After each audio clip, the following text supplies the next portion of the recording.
Hi friends, जय माताजी। तो જોઈ રહ્યા છો તમે આ મરચાં બનાવ્યા છે।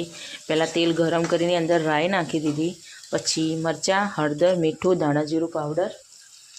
હવે હું નાખીશ બેસન,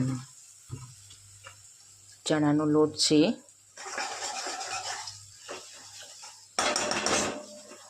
માય ફેવરેટ।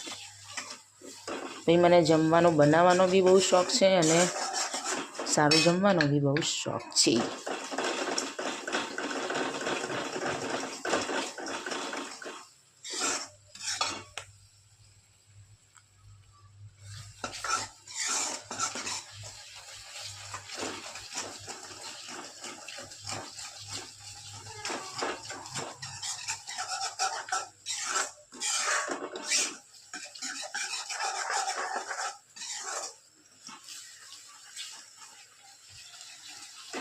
કેવો લાગે video? Like, comment, share, support કરજો। Thank you guys.